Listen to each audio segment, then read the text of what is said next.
El estudio de la pareja infértil.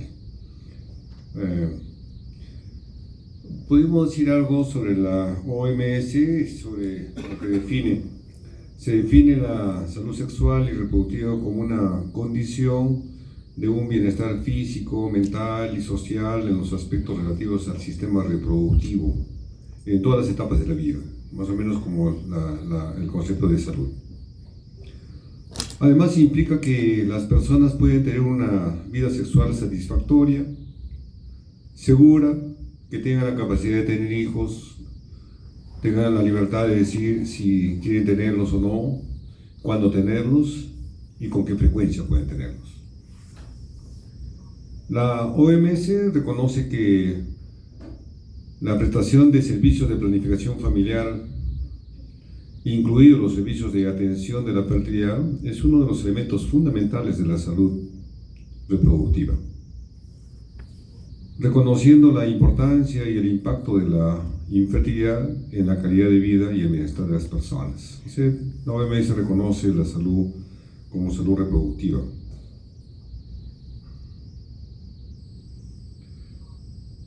La reproducción asistida ha experimentado últimamente grandes progresos médicos y grandes progresos tecnológicos importantes en la actualidad que han abierto innumerables interrogantes éticos. En la terapia de reproducción asistida hay dos agentes morales. El equipo asistencial sería uno y los pacientes, quienes consensúan la utilización de una técnica médica con un fin determinado, cuál es el de tener un hijo. Entonces, este enfoque obliga a los especialistas en reproducción a ofrecer un cuidadoso trato y respeto con los pacientes y con los potenciales niños nacidos mediante estas técnicas reproductivas. Entonces existe una serie de principios éticos que también deben ser tenidos en cuenta en el ámbito de la reproducción asistida.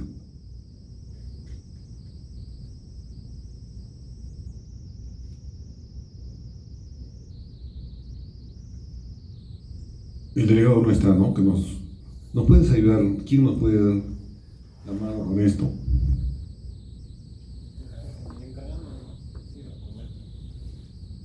Sí, se da almorzar. Entonces se dice pues que el principio de beneficencia obliga a los profesionales inmersos en la reproducción reproductiva a magnimizar el cuidado. Y el principio de no maleficencia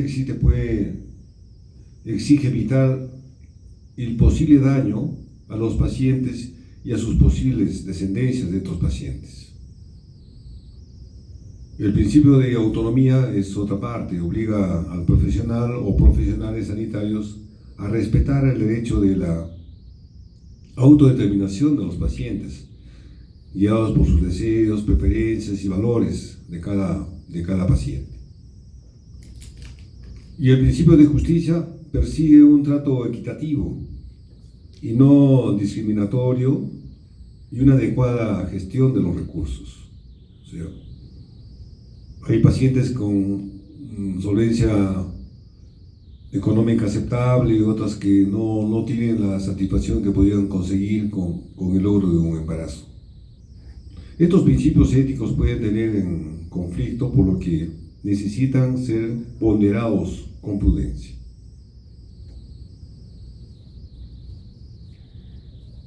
Ahora sí podemos entrar a la clase, pero lamentablemente no encontramos cómo correr la cortina.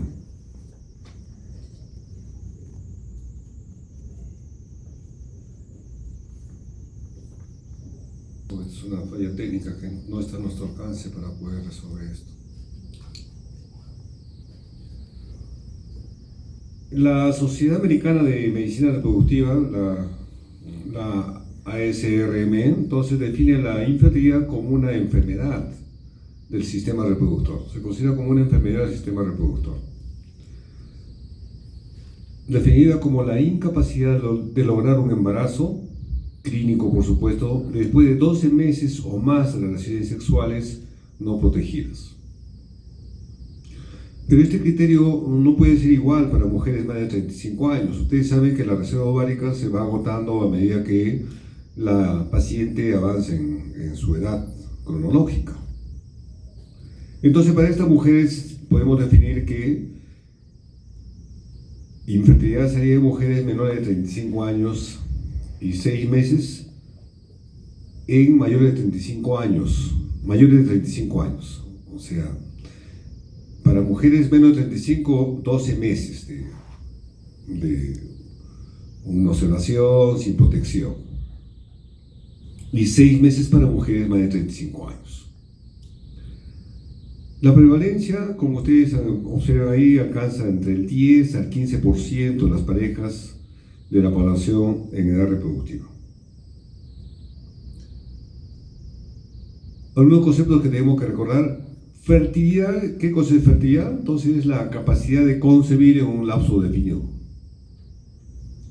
Fecundidad, entonces la capacidad de concebir y lograr un producto vivo.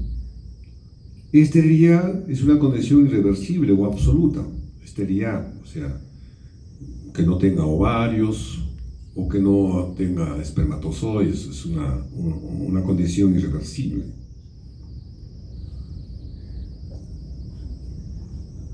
Ya seguimos nomás.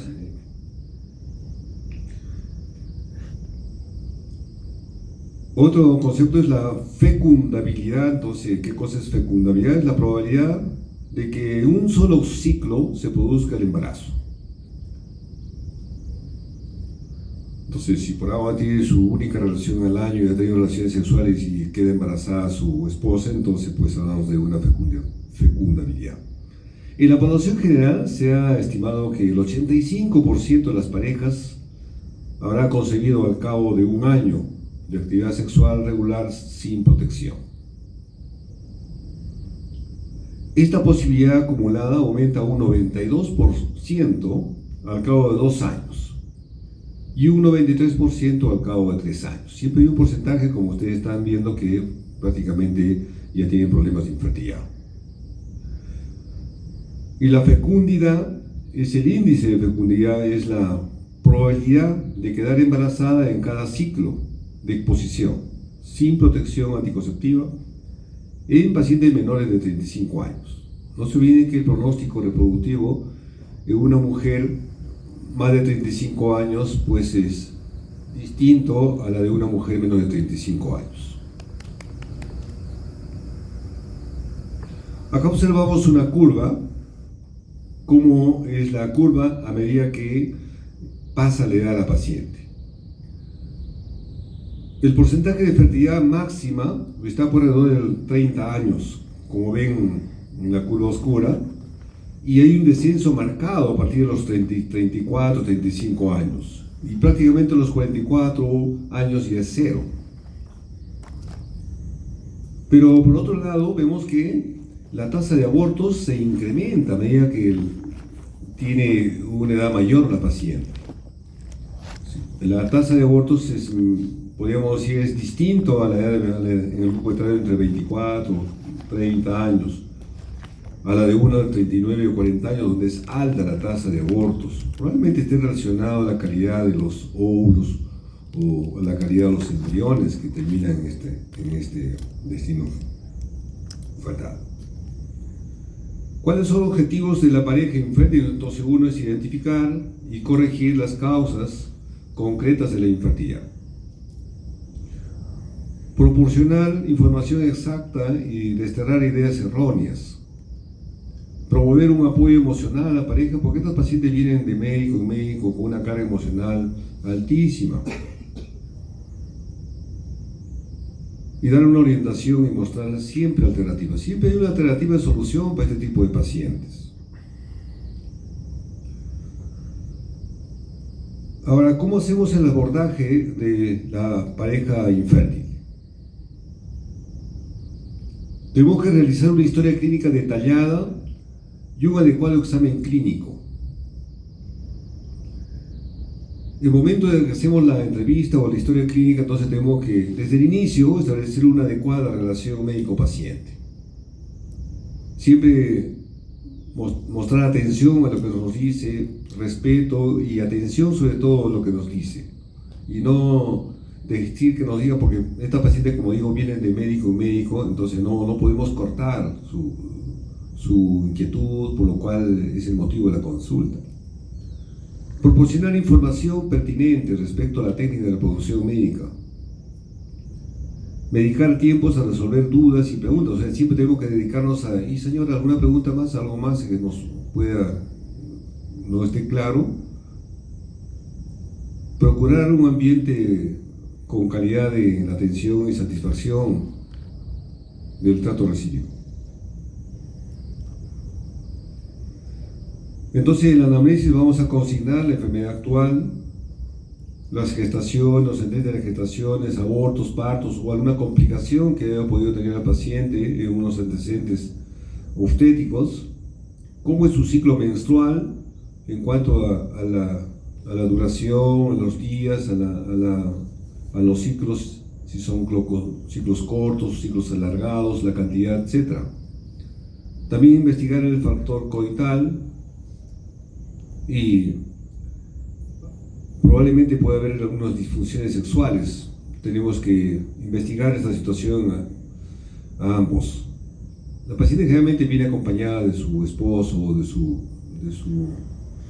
pareja en este tipo de consultas. ¿Cuánto tiempo? También es importante. ¿Cuánto tiempo está buscando embarazo? ¿Un año? 10 años, etcétera? Tiene importancia. ¿Y qué tratamientos ha recibido? ¿Y qué estudios trae? A veces hay estudios que ya tiene y no vale la pena repetirlos, más bien comentarlos, anotarlos, etc. Si la paciente tiene alergia a algún medicamento o está consumiendo algún medicamento por algún otro tipo de patología, ¿cuál es la ocupación de la paciente y del esposo? Si están sometidos a factores de riesgo que puedan comprometer su salud reproductiva, qué intervenciones, qué operaciones ha tenido la paciente, qué enfermedades previas ha tenido la paciente, ha sido sometida a alguna laparoscopía por endometriosis o por quistes anexiales, o de repente se le han retirado el útero o los ovarios. Tengo que consignar estos datos, de acuerdo a eso, hacer una estrategia de estudio. Si la paciente tiene el hábito de consumo de alcohol, tabaco u otro tipo de drogas que puede estar comprometiendo la calidad de su semen o calidad de sus óvulos. También es importante los antecedentes familiares, si es que hay en la familia retardo mental, efectos congénitos, o si que la mamá ha presentado una menopausia prematura, es posible que también la hija pueda tener esta complicación. Y en cuanto al examen, entonces, en todo examen clínico, por infertilidad o ginecología, siempre se debe consignar el índice de masa corporal. Para esto la talla, el peso es importante y ustedes calculan o ven sus tablas para ver en qué índice de masa corporal tiene, que es importante, tiene mucha importancia desde el punto de vista de infertilidad. En el examen clínico siempre no dejar de palpar la glándula de tiroides. Palpar las mamas para ver si hay secreciones mamarias, si hay galactorrea o no hay. Ver o buscar signos de hiperandrogenismo, que nos pueda estar hablando en relación a un tipo de patología que complica su fertilidad. Anomalías vaginales o cérvico-uterinas, que puedan comprometer o explicar su problema de infertilidad. Secreciones vaginales, que puedan también igual comprometer la función tubaria por infección o por otro tipo de infección. Si hay tumoraciones palpables, hipertrofia o no, masa de la pelvis o el abdomen, etc., el examen clínico debe ser minucioso. Acá tenemos una secuencia cronológica de lo que debemos hacer en una paciente que viene por problemas de infertilidad. Después del examen clínico, siempre hacer un examen endovaginal en todos los casos. En esto tenemos que evaluar el tamaño uterino, si no hay alguna alteración estructural por miomas o tumores, el endometrio, si está comprometido o no por alguna miomatesis uterina, Los ovarios, la morfología, dependerá de qué día del ciclo estamos para evaluar si es apropiado el conteo folicular antral o ver la dominancia de alguno de los folículos. Igual, el endometrio es dinámico, también veremos en qué estadio está el endometrio.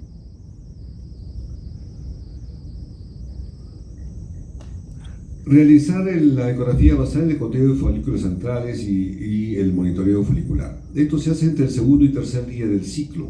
Es donde se hace el conteo de folículos centrales, la cantidad de folículos que van a desarrollar en ese ciclo. Uno de ellos solamente madurará, los otros evolucionan.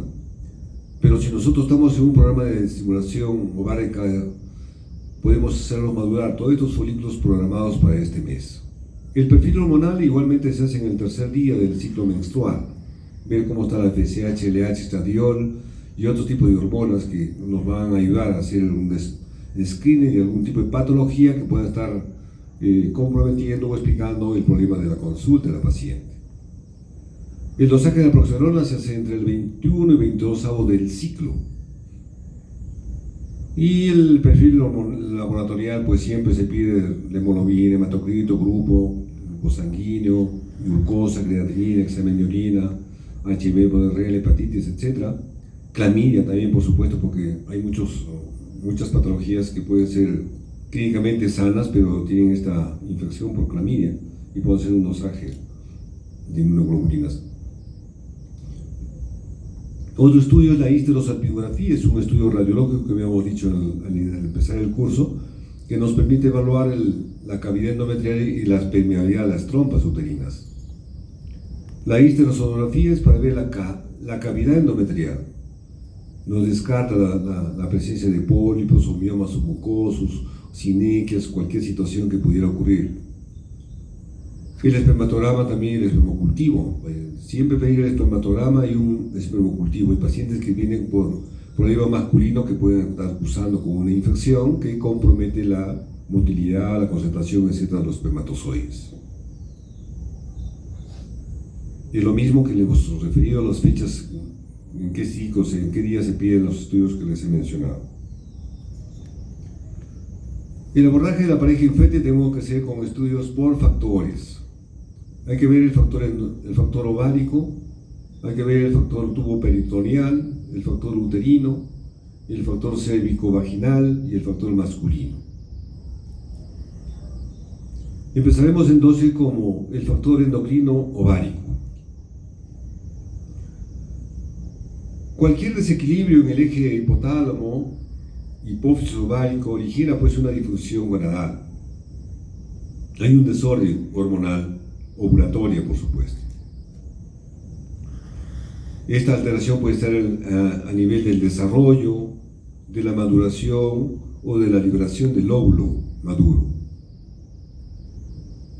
Los trastornos ovulatorios se presentan aproximadamente un porcentaje alto, el 20% de las mujeres infértiles. Es alto este porcentaje responsable de alguna alteración en cuanto a la fertilidad.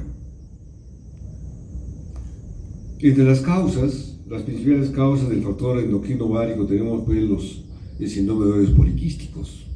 Esta patología, como ustedes ya han revisado, es una enfermedad que cursa fundamentalmente con una alteración de la ovulación. No hay ovulación o se retrasa la ovulación. Si no hay ovulación, no hay embarazo.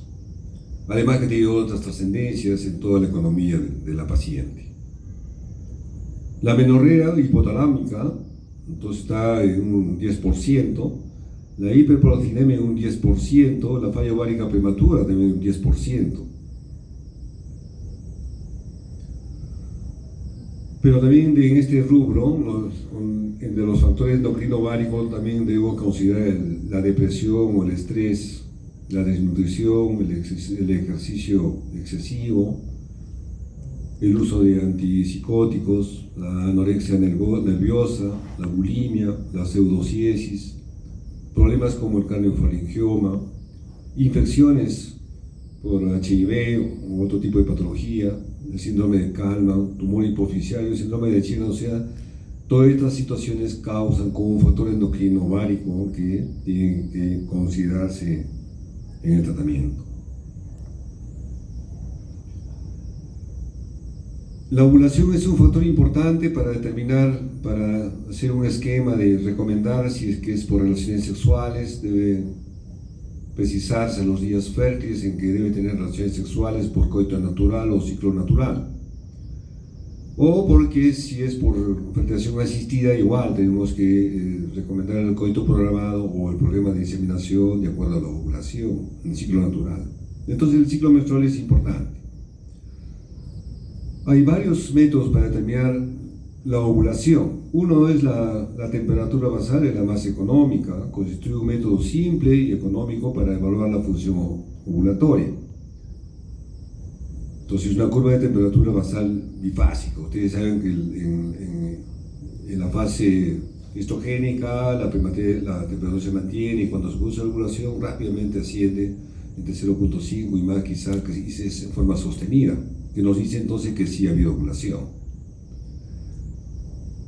Otro parámetro para determinar la ovulación es pues, el dosaje de la progesterona sérica. Revisar los 7 días después de la ovulación. Entonces, un dosaje más de 3 nanogramos por minuto es evidencia presuntiva de ovulación. Y si encontramos un dosaje el día 22, 21, 22 del ciclo, encontramos más de 10 nanogramos por minuto de un ciclo espontáneo, se relaciona con una adecuada función, excelente función del cuerpo lúteo.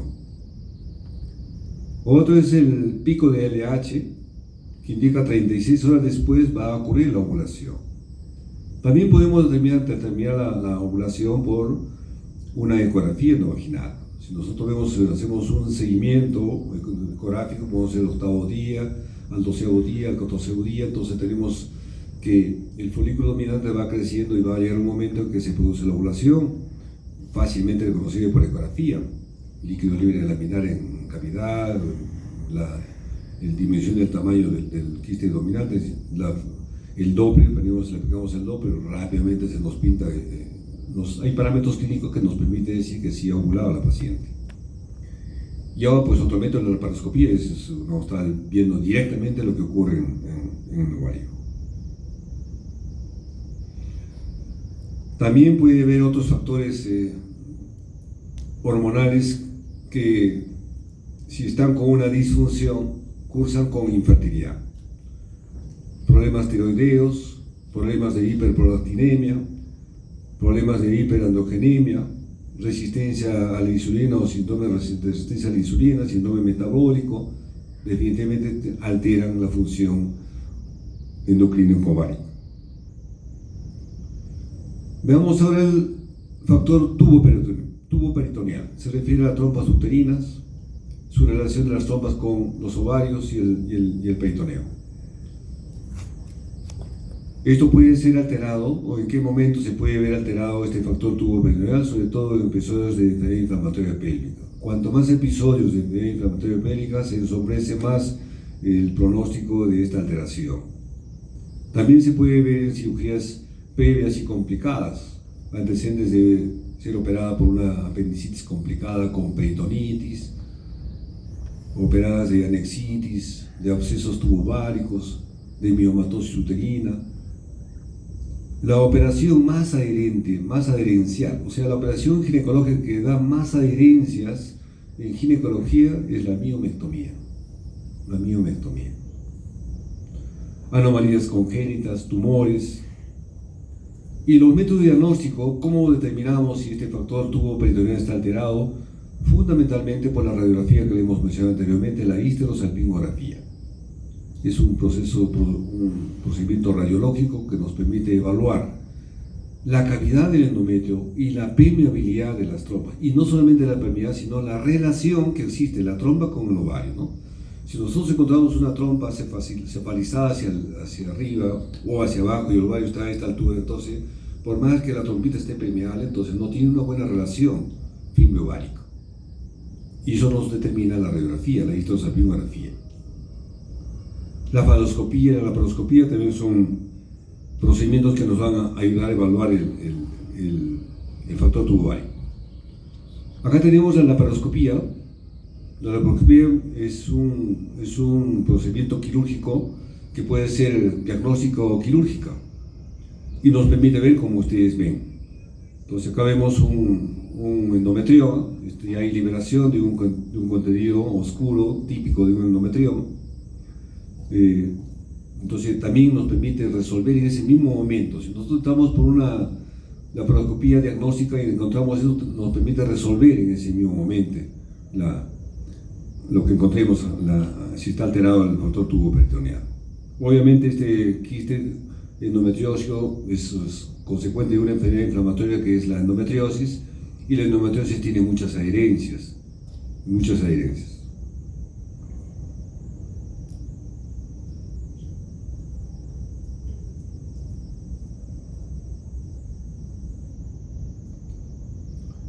Y la manera de liberar, también vemos acá las adherencias, estamos seccionando con tijera de Mersonneau una adherencia que se libera. De esta manera también se resuelven los problemas que pudiera estar explicando la hipatía.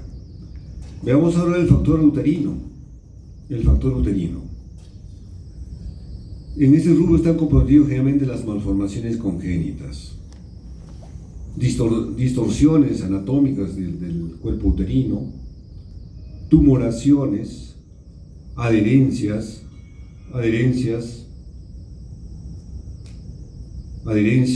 Entonces, ¿cómo hacemos el diagnóstico? Nos ayuda mucho la ecografía. La ecografía endovaginal, sobre todo, nos permite evaluar la integridad o la alteración del cuerpo uterino, de los anexos, etc. Y nos tenemos clara para tener una conducta quirúrgica, de qué manera podemos ayudar a estas pacientes. Igual el factor uterino nos ayuda la histerosalpingografía. Como hemos dicho, nos permite ver la cavidad uterina, la morfología, etc., su conexión con las trompas, los síntomas, etc. La histeroscopía es otro procedimiento que nos ayuda. Es un procedimiento también quirúrgico que se introduce a través del cuello uterino, una cámara, y se va visualizando toda la cavidad del endometrio. Podemos ver su morfología, su una distorsión, todo que pudiera ver a este nivel.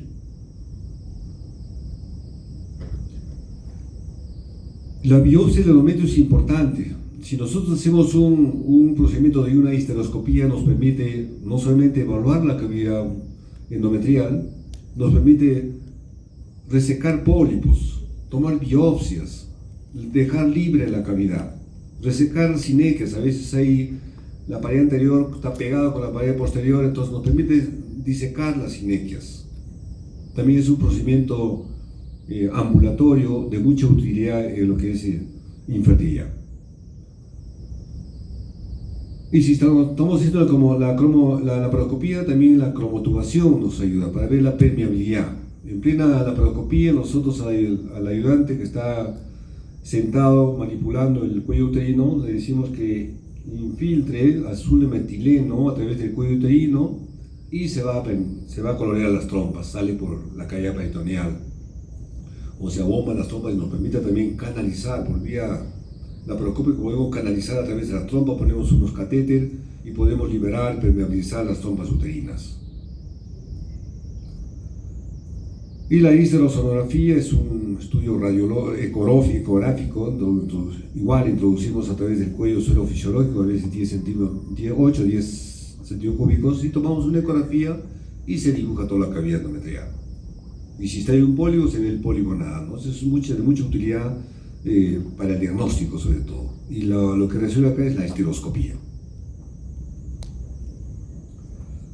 En la radiografía, en la histerosalpingografía, nos permite ver, habíamos dicho, la cavidad endometrial. Vemos acá, fíjese que hay un defecto de llenado que puede estar en relación a un mioma submucoso, o puede estar sujeto a una adherencia, a una sinequia. Entonces nos permite ver la cavidad del endometrio. Y en un lado es la histerosonografía, introducimos suelo fisiológico y vemos cómo se distiende la cavidad y nos ve si está libre de cualquier situación que pueda estar explicando la infertilidad. También la histerosalpingografía nos permite ver pues la morfología uterina.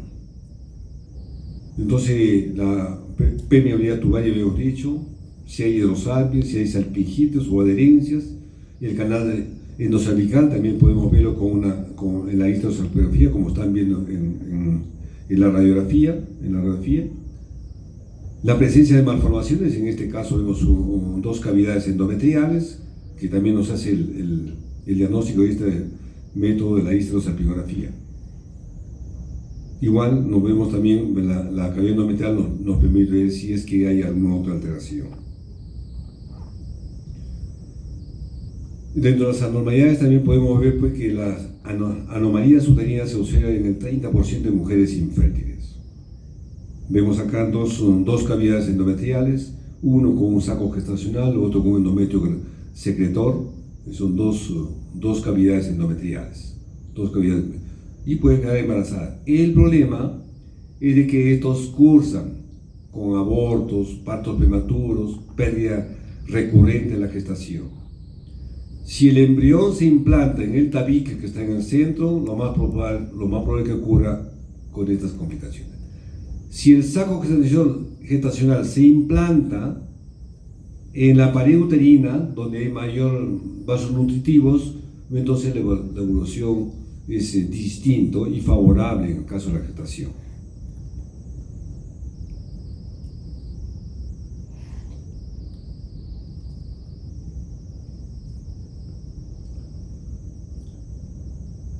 Son alteraciones en la morfología uterina, resultado de efectos en la fusión del conducto de Muller, como he dicho anteriormente.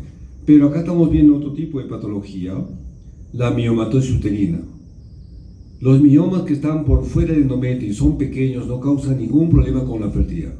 Pero si estos tumores intramurales son grandes, sí causan problemas con la fertilidad.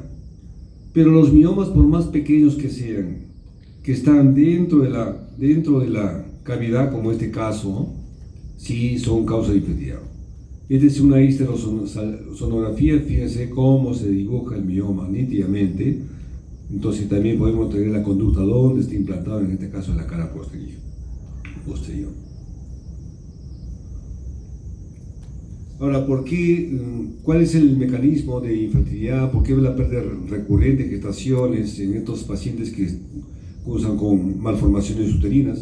Uno es porque hay una menor vascularización. Si sobre todo se implanta en el tabique entre las dos cavidades, entonces hay una menor vascularización que va a terminar en un aborto. Además, estas malformaciones a veces cursan con dilataciones cervicales que ensombrecen el progreso de esta gestación. Y los miomas y estos tumores cursan generalmente con mayor contractilidad. O sea, el útero se contrae enérgicamente, que termina generalmente en desencadenar una amenaza y de repente un aborto. Lo mismo, malformaciones, útero con dos cavidades en ambas diapositivas superiores, otro con tabique en la parte inferior.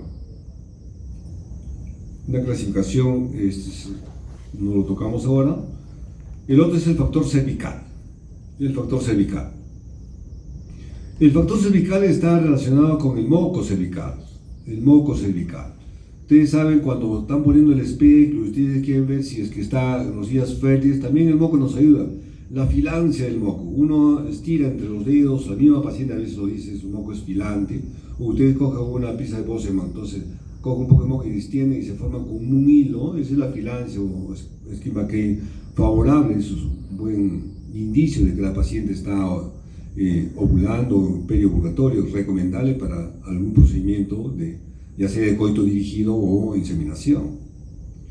Aquellas mujeres que con un moco cervical denso, un moco que no cambia de consistencia, hostil, grueso, entonces tiene un mal pronóstico para la fertilidad.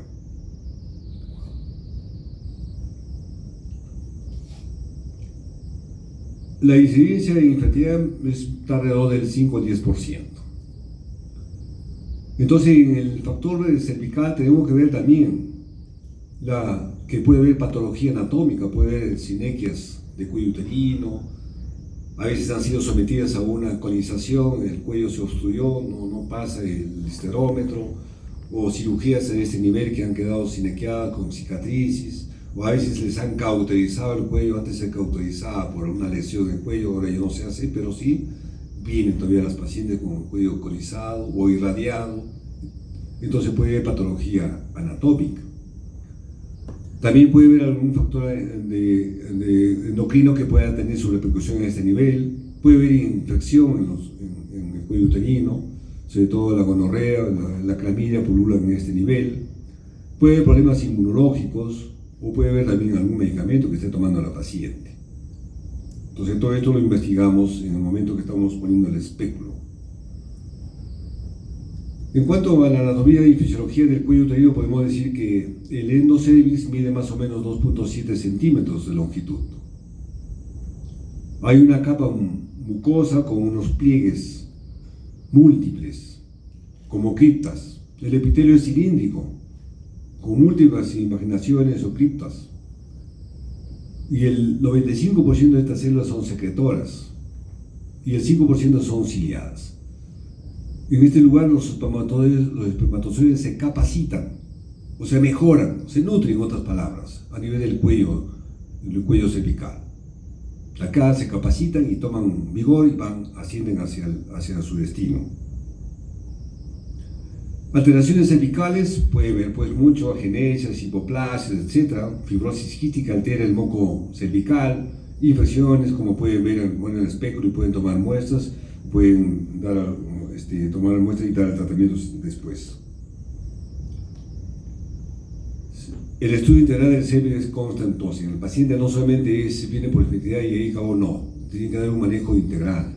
Si preguntarle si tomó o no el Papa Nicolau, si no lo ha hecho, que tomar el Papa Nicolau, si es condiciones para tomar un cultivo de cervix o hacer una colposcopia en ese mismo momento si es que hay una alteración.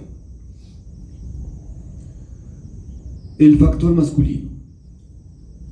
No se olvide que responsables de la infertilidad es tanto el varón como la mujer, 50%, no es que el varón sea menos, que la mujer sea más, 50%. 40% la mujer, 40% el varón y el resto es compartido. Entonces el factor masculino puede estar donde, en la erección, en el eyaculado, en el seminograma, entonces hay muchos sitios donde puede estar alterado. Entonces el factor masculino hay que ver desde el punto de vista endocrino, anatómico, ver cómo está la espermatogénesis, la motilidad, la disfunción sexual. Todo esto tenemos que enfocar en la entrevista y ayudarnos con unos exámenes. El espermatograma es fundamental en estos casos. Entonces puede ver en un espermatograma podemos ver varias cosas. Podemos ver la necrosospermia, astenoteratosospermia, oligosospermia, hiperespermia, hipospermia, vasospermia, etc., que no hay espermatozoides, asospermia. Este sí es un concepto general que todos deben conocer. Entonces, los valores límites aceptados como referencia en el estudio seminal es un volumen de más de 1.5. Entonces, 1 o menos de 1 ya hablamos de un cuadro de hipospermia. El pH debe ser 7.2. La concentración espermática debe estar entonces entre 15, entonces por 10 a la 6. El porcentaje de motilidad es 40%. Los relativos 32%. La morfología normal 4%. La aglutinación espermática no debe ver. La viscosidad debe ser menos de 2. También hay causas, trastornos más frecuentes asociados a la infertilidad en el caso del varón.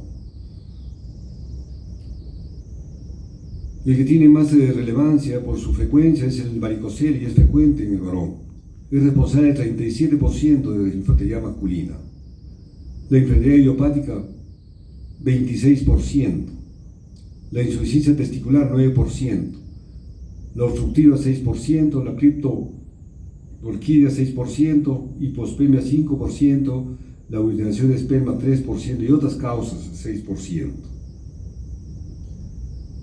Pero ahora también debemos tocar que hay un diagnóstico de infertilidad inexplicable. La esterilidad de origen desconocido también se conoce así, o también se conoce como esterilidad sin causa aparente o esterilidad idiopática, no se sabe la causa, donde todos los estudios realizados en el varón y en la mujer están normales. Una histerosalpingografía normal, una ecografía completamente normal, en el varón un espermatograma normal, pero no embarazan. Y es un porcentaje alto, está alrededor del 10%, y en unos casos hasta el 30%.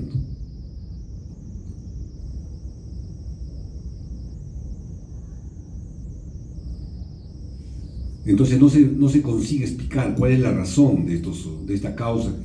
Si todo está normal y no logra embarazo, entonces hay que investigar. Entonces en este caso, este capítulo se llama como infertilidad inexplicable. Entonces, sin embargo, la experiencia en los tratamientos de reproducción asistida ha detectado algunas alteraciones que podrían ser la causa de esta dificultad para concebir, que pueden ser factores ambientales, que están relacionados con los estilos de vida de la pareja, ya sea del varón o de la dama, la edad materna, entonces más de 35 años, la duración, cuánto tiempo de infertilidad también es importante, puede estar explicando.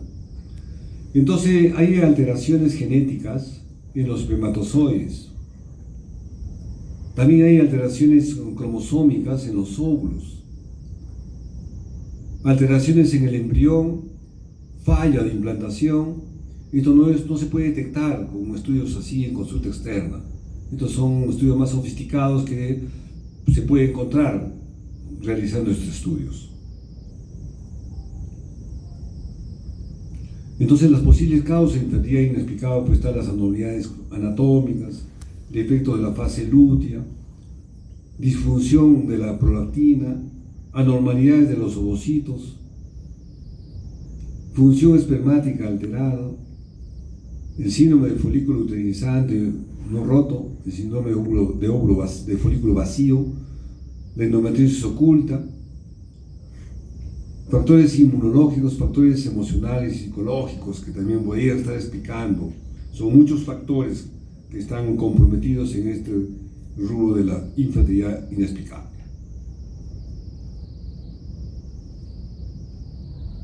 Estas pacientes con infertilidad inexplicable sí dan buenos resultados con alguna estrategia de tratamiento. Uno es la inducción de la ovulación. Hacerlas ovular a este tipo de pacientes con el citrato de clomifeno durante 2 o 3 meses. Se indica desde el primero o segundo día durante 5 días, 50 miligramos, 100 miligramos, dependerá de muchos factores, durante 5 días y se logra una buena respuesta, una buena ovulación. Y si no responde el citrato de clomifeno, pues podemos usar menotropinas, que son medicamentos que se aplican subcutáneos alrededor del ombligo, con 3 dosis o 4 dosis, se tiene buenos resultados. O también pues se tiene la técnica de reproducción asistida, con menotropinas o FSH recombinante, más una inseminación, pues, se puede hacer hasta 3 ciclos. Más de 4 ciclos, si no prende una inseminación, ya no existir una inseminación, pasar a alta complejidad. Son 3 ciclos, he puesto 4, 3 ciclos. Las transferencias intratubarias, la fertilización in vitro, transferencias de embriones, inyecciones espermáticas intracitoplasmáticas. Hay varios métodos en cuanto a la reproducción asistida.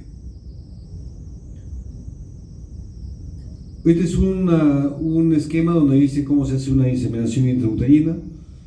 Administramos a la paciente citrato de clomifeno, la hacemos ovular. Ustedes saben de que la ovulación va a ocurrir alrededor del 14º día. Entonces confirmamos esto con un dosaje de progesterona, con una ecografía endovaginal donde se ve el folículo, donde se ve la progesterona o la LH. Una vez que hay las condiciones, el semen se prepara en el laboratorio con un procedimiento que se llama capacitación espermática. Entonces mejoran la concentración, mejoran la vitalidad, la motilidad, etc. Y apenas en cantidad de 0.304 centímetros cc se introduce, se pasa un catéter a través del cuello y se deposita el semen a 2 centímetros del fondo uterino, y acá ya los espermatozoides hacen su trabajo. Tienen que ver a la trompa, ver lo que hay y fertilizar al óvulo que está liberado por el ovario. Dos palabras sobre la fecundación in vitro. Igual, ¿qué cosa es la fecundación in vitro? Pacientes que seleccionada para este procedimiento, a la paciente se le hace un proceso de estimulación ovárica controlada, se le administra menotropinas, sí, ahí puede ser de 8 a 9 días diarias, y se va haciendo un seguimiento ecográfico para ver cómo va el crecimiento de los folículos. Si los folículos ya están maduritos, entre 18 y 22 milímetros, se aspiran los óvulos por vía vaginal con una aguja guiada bajo ecografía. Esos ovulitos se aspiran, se lleva al laboratorio. Entonces en el laboratorio se produce la fecundación y al día siguiente ya sabemos cuántos han fecundado y se les hace crecer hasta día 5 de vida, que es el estadio de blastocisto. En este estadio de blastocisto se hacen estudios preimplantacionales, descartar alguna cromosomopatía como el síndrome de Down o otro tipo de patología, se hace selección de sexo, se hacen muchos estudios. Ya el embrión seleccionado se pasa igual que una inseminación dentro del útero de la mujer infértil. Otro procedimiento, cuando no hay muchos espermatozoides, hay 1 o 2 espermatozoides, por ejemplo, en pacientes vasectomizados, que vienen después, se cambian de pareja y quieren tener descendencia y no pueden porque ya no hay folículos. Entonces hacemos una biopsia testicular, recuperamos algunos espermatozoides. Esto se madura igual en el laboratorio, se inyecta al óvulo y se logra el embarazo. Y eso es el elixir. Gracias. ¿Alguna pregunta?